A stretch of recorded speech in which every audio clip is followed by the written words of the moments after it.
Assalamualaikum warahmatullahi wabarakatuh. Halo semua. Sebelumnya izinkan saya memperkenalkan diri saya terlebih dahulu. Nama saya Dinda Aulia Rahma Samues. Pada kesempatan kali ini saya akan sharing nih bersama teman-teman mengenai materi hakikat bahasa. Selamat menyaksikan.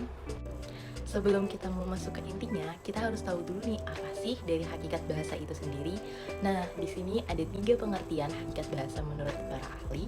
Yang pertama ada dari Kerak pada tahun 2001. Beliau mengatakan bahwa bahasa itu adalah alat komunikasi antara anggota masyarakat yang berupa simbol bunyi yang dihasilkan oleh alat ucap manusia. Kemudian yang kedua ada Murti pada tahun 2015. Beliau mengatakan bahwa bahasa ini adalah sarana manusia untuk berpikir yang merupakan sumber awal manusia dalam memperoleh pemahaman dan ilmu pengetahuan. Kemudian yang terakhir ada dari Samsuri pada tahun 2015. Beliau mengungkapkan bahwa bahasa ini adalah kenyataan sosial yang dapat dipelajari tanpa menghubungkan dengan sejarah. Kemudian ada beberapa ciri-ciri dari bahasa. Yang pertama adalah bahasa sebagai sistem, kemudian yang kedua bahasa sebagai lambang, yang ketiga bahasa sebagai bunyi, kemudian yang keempat bahasa sebagai makna, dan yang terakhir bahasa sebagai identitas dari penuturnya. Nanti akan kita jelaskan satu persatu. Bahasa sebagai sistem. Bahasa ini adalah sebuah sistem, artinya bahasa itu bukanlah sejumlah unsur yang terkumpul secara tak beraturan, tetapi sebaliknya. Jadi bahasa ini adalah sejumlah unsur yang beraturan. Nah, unsur-unsur bahasa ini udah diatur. Bahasa itu terbentuk oleh suatu aturan atau kaidah atau pola yang teratur dan berulang, baik dalam tata bunyi, kemudian tata bentuk kata, maupun tata kalimat. Nah, apabila aturan atau kaidah ini dilanggar, maka komunikasi tidak dapat berlangsung dengan baik atau dapat terhambat. Di sini ada 2 perbandingan. Yang pertama itu Lala memotong kambing dengan Lala dipotong kambing, dan Mahira mencuci piring dengan Mahira dicuci piring. Dalam kalimat aktif, di sini subjeknya atau pelakunya itu adalah Lala dan Mahira. Kemudian objeknya atau sasaran perbuatan dari si subjek itu ialah kambing dan piring.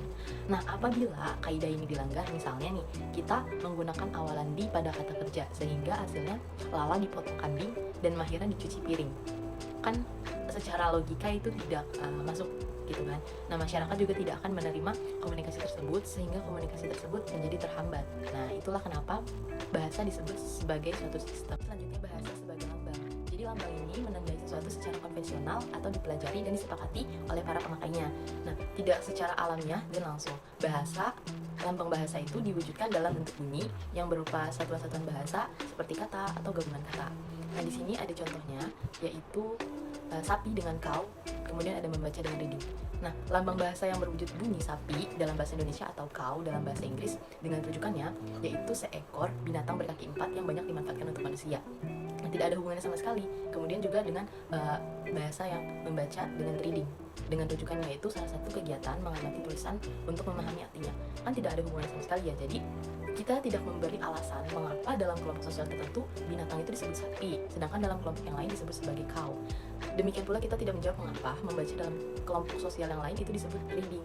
Karena alasannya itu ya karena bahasa itu bersifat arbiter. Kemudian yang ketiga, bahasa adalah bunyi. Jadi bunyi-bunyi yang dihasilkan oleh alat ucap manusia dan dapat kita pahami hanya bunyi berupa ujaran yang disebut sebagai bahasa.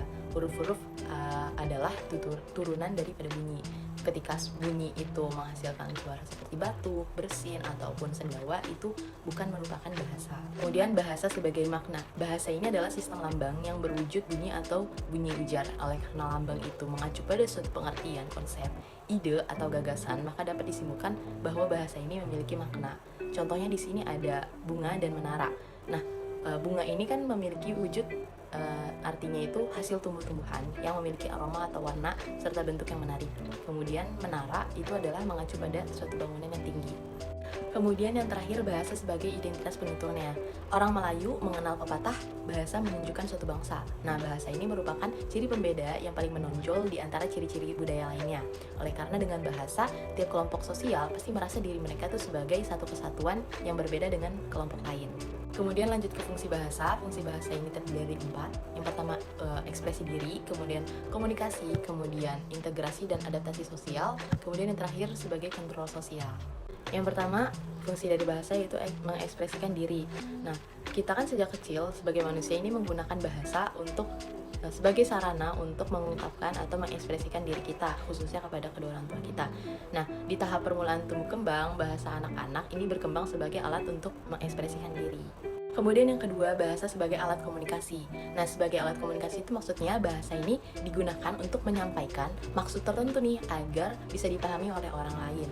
Nah, saat berkomunikasi, penggunaan bahasa disesuaikan dengan orang yang kita ajak bicara dengan tujuan supaya dari bahasa itu mudah dipahami dan tersampaikan dengan baik. Kemudian yang ketiga, itu integrasi dan adaptasi sosial.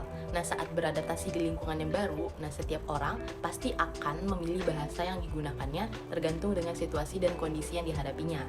Kenapa? Ya karena agar ia mudah untuk beradaptasi dan terintegrasi dengan lingkungan sosial tersebut. Kemudian yang terakhir sebagai kontrol sosial. Sebagai alat kontrol sosial, bahasa sangat amat bisa digunakan secara efektif. Nah, kontrol sosial ini dengan memakai bahasa bisa diterapkan pada individu maupun masyarakat. Oke, mungkin itu saja sharing materi mengenai hakikat bahasa bersama saya. Kurang lebihnya mohon dimaafkan karena saya belum tentu lebih baik daripada pendengar sekalian. Billahi fisabilil haq, wastabiqul khairat. Wassalamualaikum warahmatullahi wabarakatuh.